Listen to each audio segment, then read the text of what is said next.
Alrighty, so this hangout is on air live.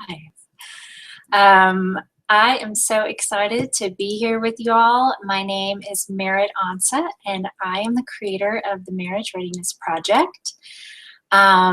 If you are here and can hear me and everything looks kosher, can you please type something in the chat box?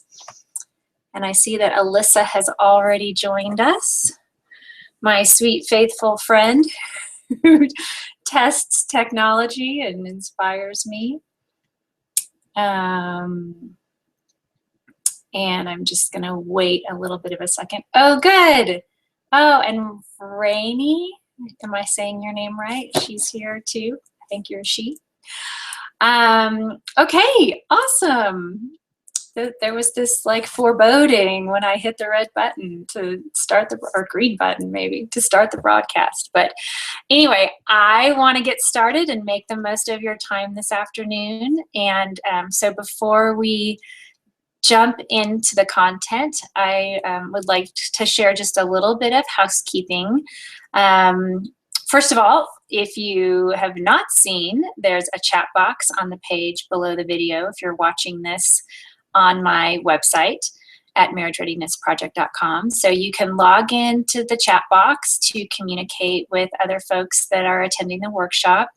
I'd also love to have any of your questions at the end, so we will leave some time for that. You can type them in there, you can engage, ask questions of other participants. Would love for you to just go ahead and get to know one another while we spend this time together. Also, if you registered in advance, you got a copy of the worksheets that we'll be discussing today. If you do not have those worksheets or didn't get the email, or for whatever reason, somehow you got here without finding those worksheets, the link is at the top of the chat. So hopefully that's still there. I put it in about 20 minutes ago so that you could grab that if you're still in need of the worksheets. And then yeah, if you did not register and would like to receive the replay, please go to my website, marriagereadinessproject.com, and just sign up for my email updates. And hopefully I can send out a replay to you tomorrow or the next day, and then you'll get any other updates from me in the future. So without further ado, let's get started. And again, I just want to thank you all for being here. I can't tell you how much it means to me that in the middle of the day, you would take a little bit of your time to join me and connect with me on this topic of embracing confidence in your singleness during the holiday season. So let me tell you a little bit more about me and why I feel like I have a few things to say on this topic. Again, my name is Merritt, and I was single until I was 39 years old, and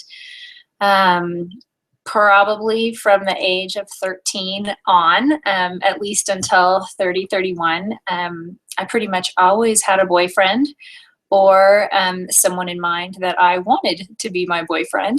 I was highly obsessed with dating, relationships, boys when I was younger and men when I was older. And truthfully, looking back now, I can honestly say that marriage was an idol for me.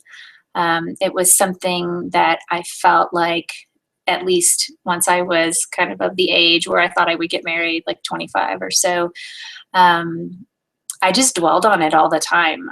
Whoever I was dating, it was like, okay, what do we need to do to get to the next step so that we can eventually get engaged and get married? And it wasn't that I wasn't, caring about the other person or caring about the relationship or invested in the relationship. I totally was. I was just totally obsessed with what was next. I could hardly sit still in my own mind and my heart. Oh, thanks, Alyssa. And yeah, it really, looking back now, I was obsessed. I was totally obsessed. And I think now about the weight that I put on the guys that I dated to like constantly be progressing to the next step. And it's no wonder that a few of them got scared and ran away. And so that was certainly a source of great sadness and fear and insecurity, and just lots of struggles with breakups and relationship loss in my teens, 20s, and in my 30s. And so when I was 30, Paula, this sounds familiar. I'm glad I'm not alone. But when I was 30, I found faith in Christ, and that it didn't change me overnight, although maybe at the time I wish it had. But finding faith kind of redirected my heart a little bit. It didn't change that obsession or that idolatry I had of marriage right away. I had a whole lot of healing that I needed to do to undo years of kind of wrong thinking or unhelpful thinking. We'll say it that way. A little less judgment, but just the kind of thinking that had me seeing men as a commodity rather than a partner. And that was a huge breakthrough for me. And really the Lord kept me single and not in a dating relationship for the majority of those 9 years, from 30 until I met my husband at 37. Well, I knew him before that, but that doesn't matter. So I would say single and dateless for 3 to 5 years. And in a lot of pain over that, and a lot of sadness and a lot of questioning God, like, why would you give me this desire in my heart and not fulfill it? Why would relationships just end one after another, or seem promising and then fade? And guys just disappear. Like, I seriously had 2 guys just disappear on me, like, done. And now I can look back and see that as protection, but at the time, super, super painful, especially when my heart was still kind of pointing me to, like, I have to get married. I'm getting older. I need to, get started on having kids if I ever want to have kids. And, those eggs aren't going to last forever. I mean, there's just that deep pressure. You all probably know what I'm talking about. So anyway, so that is a little bit of my background. There's a lot more to it, but we don't need to go into that here. But it's the reason that I started the Marriage Readiness Project, because I knew that a lot of single women were hurting like I did, that a lot of single women maybe had that focus of marriage is important, marriage is the utmost, the priority, the thing that if I don't have, I might not survive. And so 2 things. I wanted to help women prepare their hearts in a healthy way for a lasting relationship. And then I wanted to speak to women who were waiting and not really knowing that wait was going to bring the result that they desired. So I guess I'm here to say that you're not alone. And I know it feels like you're alone. And at the holidays, it can feel even more so like you are alone. But that's what I wanted to address today, and to help you think through how you can use your gifts and your time and who God created you to be to embrace confidence and love and serve others this holiday season.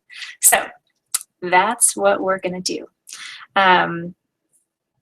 I have notes, just so you know. If I'm not looking at the screen, I am looking down and checking to make sure I'm on track, because I want to make the most of your time today. Let's see. I think we'll go forward. So I have a whole list, and I'm sure you have your very own list of things that make the holidays extra hard when you're single. I would love to hear in the chat box any things that you're dealing with right now, whether they be looking at, an invitation to a holiday party that you really don't want to go to by yourself, but you don't know who to invite. or visiting family. For me, I have this one aunt who has been single for a really long time, and at the holidays, she really liked to bond with me over this issue. And I did not want to be in her camp. I did not want to be in that category. And I just wanted to be like, do not talk to me. Do not talk to me about being single and, you know, how much you love this, because I'm not loving it. So anyway, if anything's coming up for you right now, would love to see what kind of struggles the holidays are presenting for you. And I will just keep on going until those comments come up. And I realize I didn't turn off my email, but I'm just gonna have to deal with that. Messages will pop up. Okay, so let's see. Speaking of the holiday party that you might have to go to by yourself, I'm gonna do a little screen share here.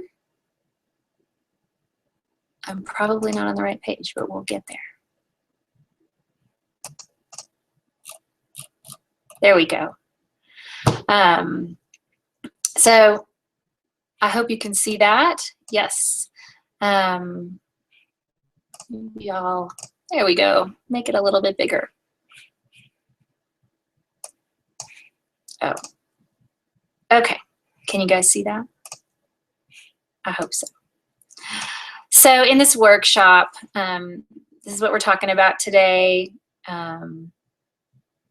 Shifting your focus, nurturing relationships, discovering gratitude, planning ahead, setting intentions, and a little bit of reflection at the end. And then this is what I was looking for. This quote by Shauna Nyquist. She's an author of several books, and she's has a blog post, fairly recent, I think, that she says every time she goes and speaks to an audience, she says to them, "You are significant with or without a significant other." And I just thought that was so encouraging and simple that, you know, it might be nice to have a date on your arm at a holiday party, or a spouse, or somebody that you could glance across the room at and know that they've got your back. But it doesn't mean that if you don't have those things, that you don't matter, or that you are not valuable or worthy, or that your presence at that holiday party is not important. And the truth is, even though having someone to be with can make you feel more confident, sometimes it can have the opposite effect. Say if you show up to an event having just gotten in a fight. So the truth is, there's no magic fix that having a spouse or a date doesn't make it better. Sometimes it might feel better, but in the end, it's not what makes you significant. So, you know, and I had a little bit of a kind of reflection myself before I got started on this. Like, what was one thing about the holidays for me that was hard? And this seems kind of petty and trite as I think about mentioning it, but I used to live in Dallas, Texas. That's where I spent the majority of my really hard, older single years in my 30s. And Highland Park is this super duper fancy, big houses kind of neighborhood. And every Christmas, I don't know how many thousands of dollars these people would spend putting up these elaborate lights and decorations and all kinds of crazy stuff, to the point that someone somewhere hired carriages to hang out on the street corners and drive around couples with blankets and romance and music and all this stuff at the holiday season. And I remember like driving by that neighborhood and just having this like deep ache of, dang it, I wish somebody would invite me to go do that with them. Or I wish there was somebody in my life that I could even have kind of that intimate moment with. And again, it feels a little trite to to say looking at Christmas lights was one of those things for me, but it really was. It was just this reminder that I was alone, and I was going to spend the holidays with my, family of origin, but nobody to bring back with me, to introduce, to have that like exciting moment to say like, hey, look at me, I'm progressing in this singleness thing. Like I'm actually going to get out of here at some point. And, that was my goal, to get out of being single. And these big romantic visions I had just kind of pressed in on the ache and the pain of loneliness. And so, yeah, that was one of the ways that I got stuck in focusing on what I didn't have, especially around the holidays. So let me go back to a little bit of screen sharing. I'm looking at, I believe this is, page 4 of the workbook. So embracing confidence in your singleness, what does that mean? For me, it means engaging wholeheartedly with the people around you and the world you live in right now, regardless of your relationship status. So I think that we kind of tend to, at least me, I'm more of an introvert, tend to isolate and kind of reject opportunities to engage with people or to engage with the world when we feel insecure. That's what I do. And so, I'm not even sure you guys got to see that. Sorry, I didn't hit present. So, okay, so there it is. Engaging wholeheartedly with the people around you and the world you live in right now, regardless of your relationship status. So that's on page 4 of the worksheets. And wholeheartedly is, I feel like I need to define that. That's you've ever heard of Brene Brown? She talks about wholeheartedness, and I think what that means to me, and I've maybe stolen a little bit of this from her, but being who you are right now. So I also struggle with people-pleasing, perfectionism, approval addiction. Like I'm constantly on this treadmill of trying to be what other people want me to be, and that's a really hard place to be. So instead, wholeheartedness would be just being okay with who I am and the mistakes that I make and the crazy things that come out of my mouth, and it just has to be okay. Another aspect of wholeheartedness is fighting through fear and insecurity. So getting invited to that holiday party and saying, I'm going to go. I mean, I wish I had someone to be my date, but I'm going to go anyway because I want to be there. I care about the person that's invited me, and maybe it's an opportunity for me to invest in somebody else. A third aspect of wholeheartedness is just working through the awkwardness. So a dear friend said to me at one point that awkwardness is just two people feeling uncomfortable about talking about whatever the reality is right in front of them. And that was so encouraging to me to understand that definition, that like I can feel awkward and I can say, I feel a little awkward right now, and it's okay and nobody's going to die. That actually acknowledging awkwardness with somebody is part of what removes it, at least for me. Like, oh, that was awkward. Like, hey, let's get past this, whatever it is. So, so that's a part of wholeheartedness, just being who you are in that moment, whether you're awkward or uncomfortable or insecure, just naming it and letting it dissipate, because it's no longer that hidden secret. Oh my gosh, what if somebody knows that I'm awkward or insecure or fearful? And then finally, and this kind of probably summarizes all of it, but just letting people in, being vulnerable, being yourself, letting people see who you really are. So again, embracing confidence means engaging wholeheartedly with the people around you and the world you live in right now, regardless of your relationship status. So even when you don't feel like it, even though you wish that you had somebody else to make you feel less awkward or less alone or less sad. So, and the truth is, like, this is not about relationship status. This is about life. Like, we all need to live this way. So married, single, divorced, widowed, I mean, any category of people you can think of, we all would benefit by living more wholeheartedly.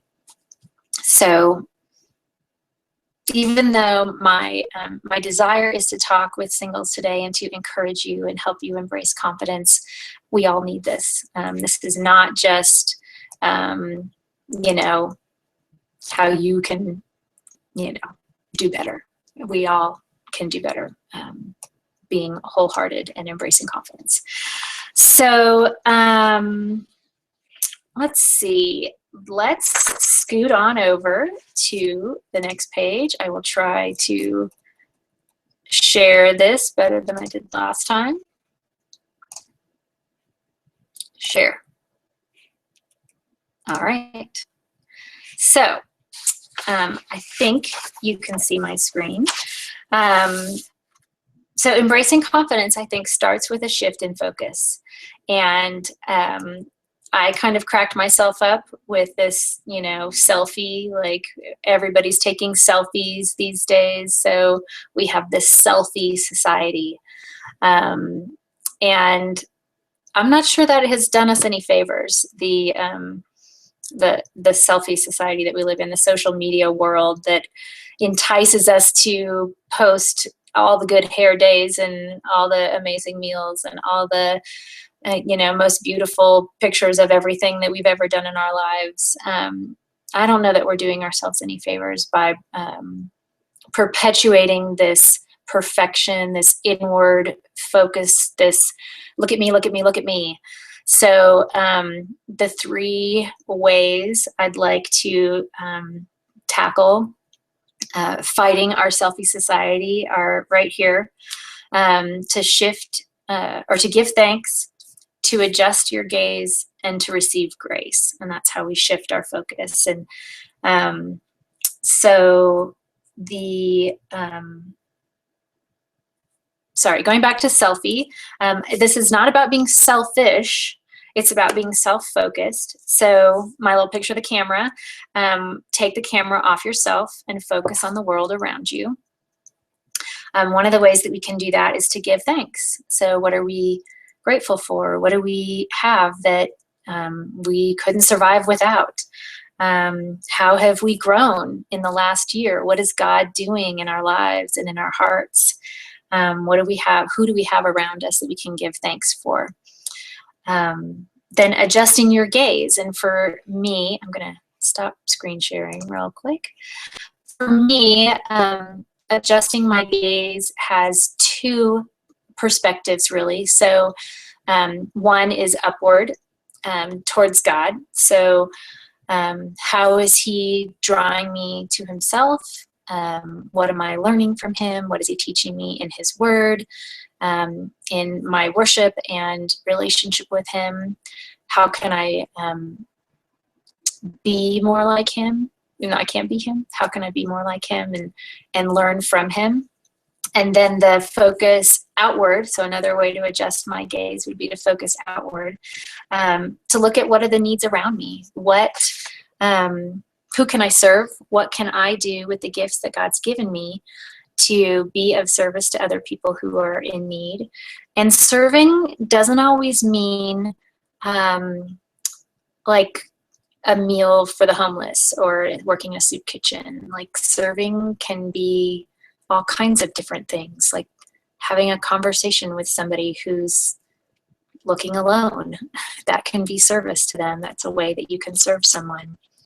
And we'll get into some of that a little bit deeper in a few pages, I think. And then the 3rd step, the 3rd way to shift your focus is to receive grace. So please do not hear me say, like, if you don't do all these things, you will not be confident, or you will not be whatever, acceptable, or you're not doing this right. Like, that's the last thing I need you to hear, is that you're not doing this right, because I hear I'm not doing this right all the time and I can't stand it. It's this inner voice that tells me I'm doing it wrong.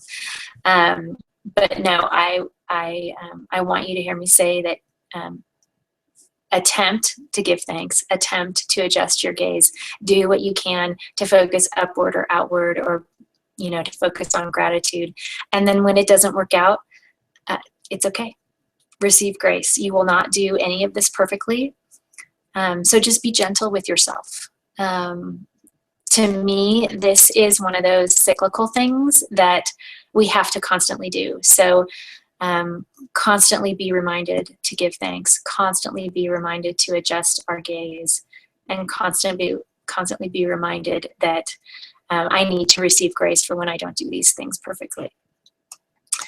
So I'm going to check back to the chat box. Thanks, Alyssa. Thank you for your encouragement and inspiration. So on this page, and a lot of these pages, you're not going to be able to fill in all the blanks while we sit here and talk, or at least if you're like me, I need quiet and a little bit of focus, a little bit of prayer and perspective. So I've left some blanks on this page, the Shifting Your Focus page, about a mindset shift. So what is it for you that would help you turn away from the selfie focus towards more gratitude, towards adjusting your gaze away from yourself, and then receiving grace? So what is it that, like a mantra, that you need to remind yourself of every day between now and New Year's Day, so that you can embrace confidence in your singleness this holiday season? And for me, like how I would define the shift in thinking is, when I feel down or discouraged, or like things aren't going my way, I need to ask myself, what can I do to take the focus off of me? How can I focus on somebody else? So if anybody has some thoughts about that mind shift set, I'd love to see that in the comments. If you're still working on it, no big deal.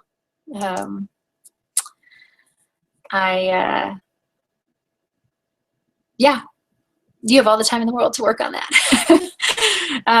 But again, this is kind of a rinse and repeat. So when you see yourself getting into that struggle of like, oh, woe is me, why am I single? Why does everybody else have someone to go ride the carriage and look at the lights with, and I don't? What can you give thanks for instead? So, okay. So if nobody has anything they want to share, we can move on to the next page. And again, I am going to screen share. And like that, we are going to move to nurturing relationships. And I will actually give a lot of credit to my sweet friend Alyssa, who is on this workshop today for really helping me have a mindset shift to how I can nurture the relationships in my life. And so there are several ideas here, just to name a few. I love, taking time to engage with people who are serving you. And, it's not always easy to do that, since a lot of times, like standing in line at Target, you've got people behind you in line and they're in a hurry. But gosh, taking a moment to just ask a question that's more than, hi, how are you today, can really engage a person that, might be in their zone, and could help them focus outward on something else besides themselves. So, Rainy, what you said is essentially how I've been working to shift my mindset, focusing on others or serving them. Awesome. would love, Rainey, to know if there are some ways that you have nurtured relationships, like some really specific ways that would be applicable that other people could apply as well, in addition to some of these that I've listed on the page about nurturing relationships. A couple more I'll call out. Inviting people into your home and not waiting until your home looks perfect to do that is huge. That's one way to be vulnerable. Something that, an idea I think that originated from Alyssa was having a cookie party. So this would be a great time of year to invite over a handful of friends, like 3 or 4 friends, and everybody have a cookie recipe that they want to make, and you guys all work together on making your cookies, hopefully in a larger than average kitchen if there's more than a few of you. And then everybody leaves that evening with a plate of cookies that they could give to a neighbor or a friend. So I love that idea because it's a great opportunity to be together in community with other, women, and have meaningful conversation. You can do several of the things on this list with that one idea. Maybe even have some conversation cards available where there's just some simple questions, like 4 or 5 simple questions that as you guys are working with your hands and making your cookies and sticking things in the oven and waiting for them to be done, just some real meaningful conversations that you guys could discuss with one another and share your hearts and be vulnerable. Rainey, getting more involved in ministry at church, specifically Stephen ministry. I don't know about Stephen ministry. I would love to know more about that. So anyway, these are just some suggestions. Would love to hear. Alyssa, you seem to be full of ideas like this, so if you have any to share, I'd love to see those too. Let me see, there's one more on here. Oh, bringing coffee or a breakfast sandwich to a coworker with whom you'd like to pursue a friendship, and then tell them what you admire about them. So just a way that you can just invest and connect with the people that are in your life. Okay, I'm gonna unshare my screen. All right, we're back. So next, I have pages, what I'm gonna call 7 page 7 is the one about discovering gratitude. And this is, one of the ways that we can work on how we give thanks. So thanks, Alyssa. I know, seriously, like a croissant sandwich can go a long way, right? A little bit of cheese, a little bit of melted cheese and bacon or something. Yes, I'd be their BFF too. Especially if it was gluten-free, then I'd really be their BFF. Discovering gratitude. So I probably should share this one too, just in case. Share. Back and forth. Sorry about that. But so this worksheet on discovering gratitude, there's a whole list of options here. You don't have to fill them all in, but this is a tool that you can use, on a day when you feel like you need more gratitude in your life and your heart. Really quickly, things that I can be grateful for today. It is 30-some degrees outside, and I am so grateful for electricity and heat and hot water and a full refrigerator. But I'm also super grateful that my parents are still living and that I have opportunities to engage with them. I'm really thankful for my church and my church community.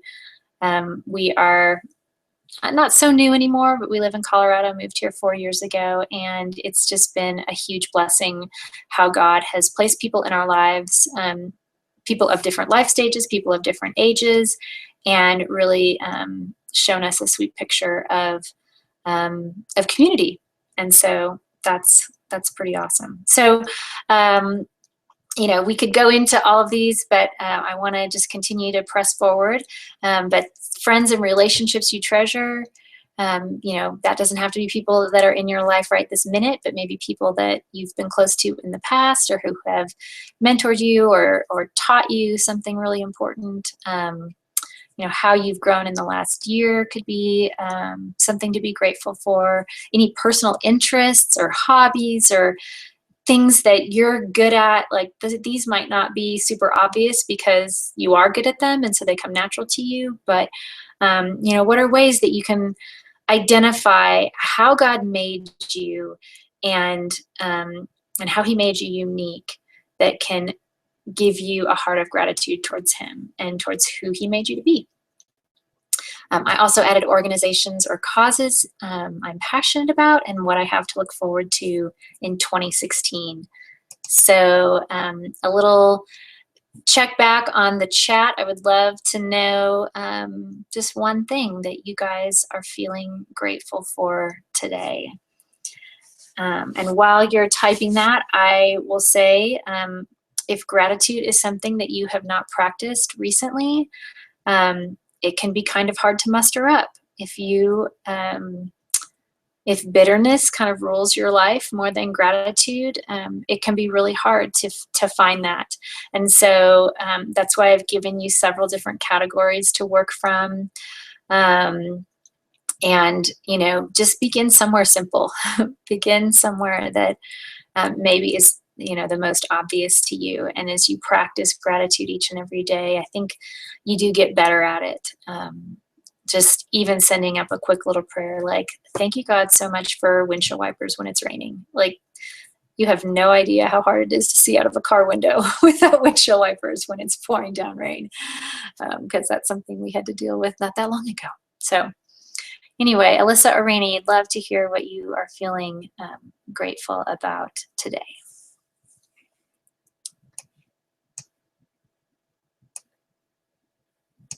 And maybe you've dropped off. So I am going to keep going. All right. Let's see. Keep pressing ahead. We have about 20 minutes left, and I will just share that the next couple of pages are also really for you to complete, when you have a moment. So the first one, they're both titled Plan Ahead. And my thinking with that is that if you're about to go into a circumstance where you respond maybe more negatively than you would like when you feel insecure. So, I've got at work, at a holiday party, while traveling, with family, and these two big ones in your mind towards others, and then in your mind towards yourself. So those are probably the in your mind ones are the ones that I really battle with the most, because I think I allow my thoughts to run wild sometimes, and that's where I need the most reining in. But if insecurity pops up most for you, going to an event by yourself or traveling, during the holidays where it's totally chaotic, there's families everywhere, everybody's, on top of each other, or with family, like, if you have an aunt like mine who really wants to relate to you on being single, or, one that asks that inevitable question, why are you not married yet? A pretty girl like you, how have you not found a man?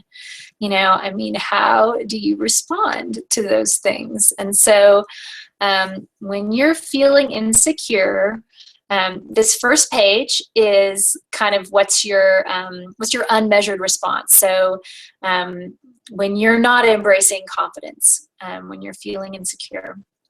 And then, and I will flip my screen one more time for those of you that may not have the workbook in front of you. This one they're exactly the same except the header. How do you respond when you feel insecure? And then how can you respond differently with confidence? And just a couple of suggestions or some things that I came up with as I was processing this topic. You know, at work, that idea of like bringing a friend that you'd like to get to know better, coffee or a breakfast sandwich, can be a way that you respond with confidence towards somebody.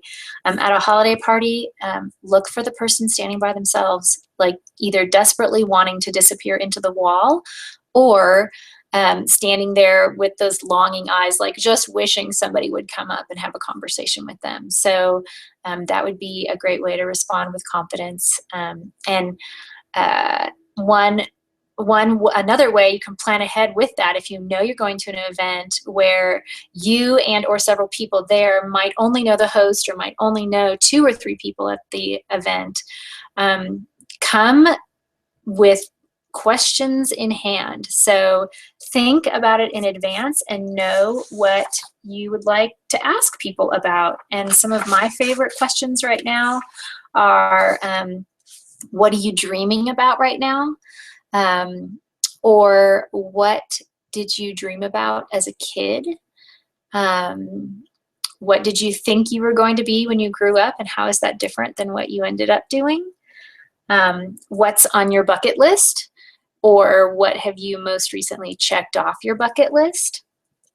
What's your favorite vacation ever and why? Or what have you always wanted to learn how to do? So I would say show up to an event with 2 or 3 of those questions in your back pocket, and just begin to engage with somebody who looks like they feel as lonely as you do, or as alone as you do. So you could do that while traveling. You can do that when you are visiting with family. So, you know, instead of those awkward conversations, maybe you lead the conversation with some investigating a family member that you'd like to know a little bit more about. And then again,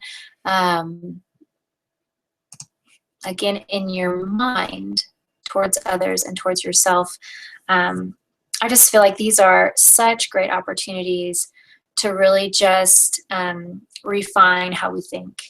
And so how we think kind of ends up being how we live. And so if you think more negative thoughts, so what would have been on my insecure list would be jealousy, envy, criticism, judgment, coveting.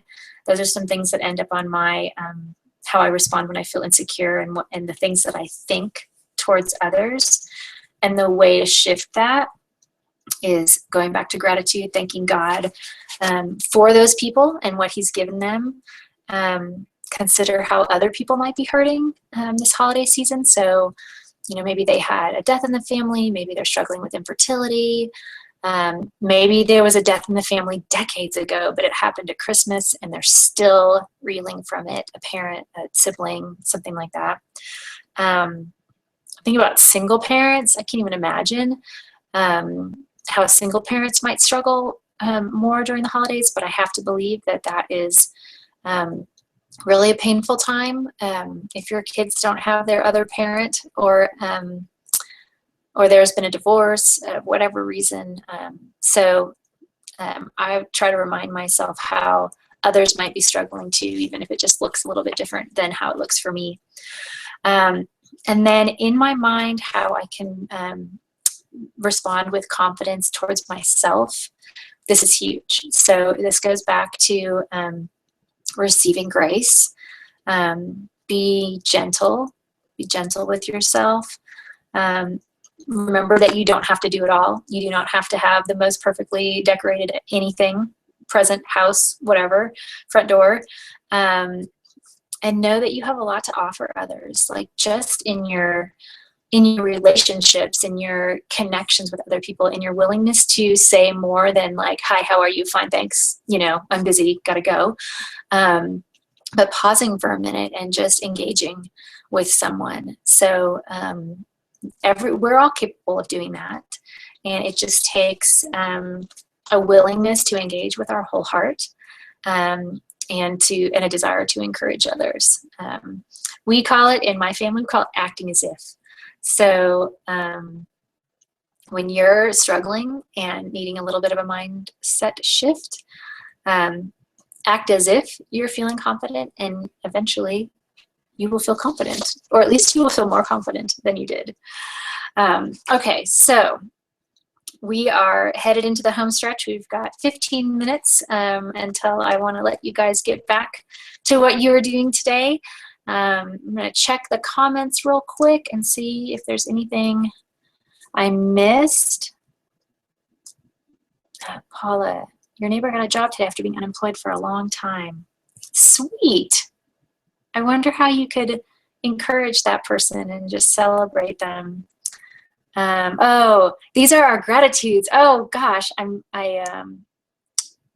kind of forgot we'd asked that. Okay, married friends who consider me part of their family. Huge. That is so huge. And I'm thankful for friends checking in on me. Oh, Alyssa, yes, totally.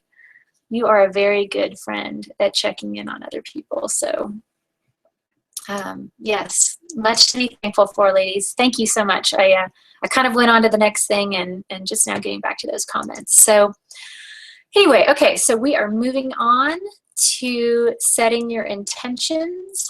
Another quick little screen share. And I really hope you guys can see these since we're close to the last one. But this is kind of a page for you to work on separately as well. But identify an individual or an event, something that you know is happening in the next like 30 or so days, and write down what your intention is with that person or that event that you are planning to be a part of. Sorry, I needed a little drink of water. My throat was getting dry. But this little worksheet, you don't have to just have 3, but those 3 could be things that you are focused on between now and the end of the year, where you could embrace confidence and have a plan and be working towards being outward focused and not focused on your own stuff. So yeah, how can you show gratitude? How can you be others focused? How can you live with your whole heart? So fill that out when you have some time. I would actually love to know if there's any of these that you would be willing to share with me, and you can connect with me. My contacts are on the second page of this workbook. So if you have some intentions that you've set and you'd be willing to share those with me, I would so love to know about those. And then finally, our reflection page is to create your own I am statement. So this is similar to the previous page, but it's more kind of refocusing. Come back to you guys so I can show my face. Refocusing on areas where you want to embrace confidence. So where are you struggling? Where are you wanting to believe the best about yourself in the midst of this season of singleness and in the midst of the holidays that may traditionally have been difficult for you or difficult for you to be single? How can you create some statements that you could look at over the next 30 days and be reminded that you have great worth? So I would just encourage you to spend some time in reflection on this, either today or tonight or whenever you have a moment, maybe over the weekend, to pray and reflect and ask God what He would have you believe about yourself. So the truth. What is the truth about who He created you to be and what He would have you believe about yourself? And then remind yourself often. So I've created this so that you could just print out this page, write in your favorite color pen, and post it on your mirror or somewhere that you are going to see it every day. Make a couple copies of it, put it on your fridge, put it in your car. I will share mine. And this came from a blog post. I can't even remember where I got it from, but it was a couple months ago where I was really struggling, with God. He'd given me this idea for the Marriage Readiness Project, and I had done nothing on it for a couple years, and I was really lacking confidence. And so I wrote down some I am statements, and looking at those, sitting here at my desk has really been an encouragement to me. So So the ones that I have written down are: I am a child of God. I am precious and loved by Him. I am enough, because I really struggle with believing that. I am confident for those moments when I don't feel confident. And I am the right leader for the Marriage Readiness Project, because I have wrestled with, who am I to do this? And to me, when my heart is in a good place, those are lies from the enemy. So I know that when my heart is in a good place. So a verse too that I want to share with you guys, because I would hate to end this without sharing a little bit of scripture, since that is really where our confidence and hope come from, is Ephesians 6:10. Finally, be strong in the Lord and in His mighty power. So as much as we would like our strength and our confidence to come from within, I truly believe that our strength comes from Him. It is initially His strength that He bestows upon us as His children. And so be strong in the Lord and in His mighty power. And I just want to finish out with that encouragement for you guys today. I will return really quick to the mindset shift. I don't know why I cannot ever say that right, but how you shift your focus is kind of how you can live out these next 30 days preparing for the holidays. So give thanks and find opportunities for gratitude, adjust your gaze, and receive grace when it doesn't go well. And then start over again, rinse and repeat, and just keep doing that, and be reminded that we have confidence through God's mighty power, through His strength. Thanks, Alyssa, for telling me you could see the worksheet. I know I need to write down my intentions. I have not done that yet. That was the only one that I left blank in preparing for this workshop. So that is really all the content that I wanted to share with you guys today. I've got kind of all kinds of thoughts on different types of struggles that we might have, or that singles might have during the holidays, that if you want to speak to any of those that are particularly difficult, would love to engage in the comments on the chat now. Or if you have any questions, let's see, I had a little bit of my wrap up is I would love to know any feedback you have on how the workshop went today for you. Did you like the Google Hangouts on air? Did you like the ability to use the chat box? Did you like the content? Was there something that you wish I had covered? Any other topics that you would be interested in for future workshops? I would love to do this again if this is something that people are interested in. It was really fun for me. I feel like I learned a lot taking the time to do this and prepare for this and be prayerful with God about what He would have me share. And then the one thing I really struggled with was time of day. So knowing that everybody's in different time zones and some people can listen at work and some people can't, I would love to know your thoughts on, is there a time of day that would be better for a workshop like this? So I can tell that there were 4 people on at one point, and hopefully lots more who will get to see the recorded version when I share the replay, if I can figure out how to do that. But I suspect that most single people are probably working between 9 and 5. So this was a time that was good for me to try it out, and I actually probably will do a replay maybe with me in the chat at some point. So if you have friends you'd like to share this content with, just keep an eye out for that. But yeah, time suggestions would be another thing that I would love to hear from you. So checking the chat again, how do you deflect those prying questions at holiday parties, aka have a boyfriend yet? Why aren't you married yet? Yeah. I wish I had a really good answer to this. I mean, I think a lot of people want to kind of have that snide remark, or, you know, throw something back in their face or whatever. That's not really my style. And so I always answered that question, and not always from a place of confidence, but, you know, maybe even trying to be confident as I said it. But I would often say, you know, God just hasn't brought the right person yet. Or if it was somebody that I really trusted and they just happened to not have their filter on, you know, I might share what was going on, you know, like a recent breakup, or hey, I'm really trying to focus on my relationship with God right now. Like there was a season where I didn't date, and I was very intentional about that.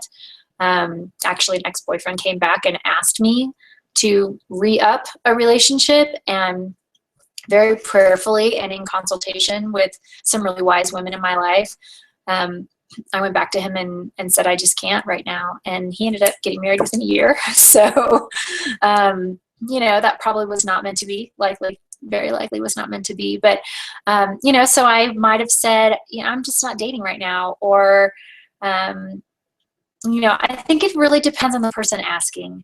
If the person asking is somebody that you don't know or you don't trust, or hasn't proven trustworthy, I might just try to deflect and say, well, you know, it just hasn't worked out or something, and possibly ask them something about their life instead. You know, actually, when I was 29, I took a risk and took a trip to Europe by myself, and that was super confidence building for me. I mean, I didn't have Jesus in my life at that point, but it was a season of realizing that I could do things on my own. And, you know, I'm not sure I could have answered this way at that time, but now I can look back and say, you know, I've been choosing to do some things in my life to test out how I do alone. And I'm doing okay. You know, but I think it's also really fair to say, I'm really sad that I'm not married right now, or it's been a really hard season of singleness. And I'm not saying that so you feel like you have to set me up, because I think that's the other thing is when family members or kind of surfacey friends realize like, ooh, she's single and she's having a hard time with it, maybe I should set her up. Like that can come off not so great to the single heart as well. So anyway, Alyssa, not like a very specific answer to that question. I think it depends on the moment. It depends on the person. To me, if somebody asks that in a group, like I want to punch you in the face because that's rude. But yeah, I think you have to measure how well you know the person based on how you're going to respond. So that's my answer to that. So we have 2 minutes before the hour is up. Would love any other comments you guys have, or or just let me know that you need to go off to the next thing. I wanted to say one final thank you so much for being here with me today. It was super encouraging to see you in the chat room. Paula, Rainey, and Alyssa. I'm so grateful that you guys would be here today for my very first on-air Google Hangout. I know that your time is super valuable, and I'm really honored that you would spend some of it with me today. So now that I have seen Paula, Rainey, and Alyssa's names, I'll be praying for you guys as the holidays progress, or as this pre-holiday season progresses, and would love to have any feedback you guys want to share with me in any means possible. Email, Twitter, Facebook, whatever you got. So anyway, I want to honor your time and let you go at at the 60-minute mark. So unless there's anything else, I will sign off. But thank you all for being here. I sure appreciate you. This is Merit Ansa from the Marriage Readiness Project, signing off.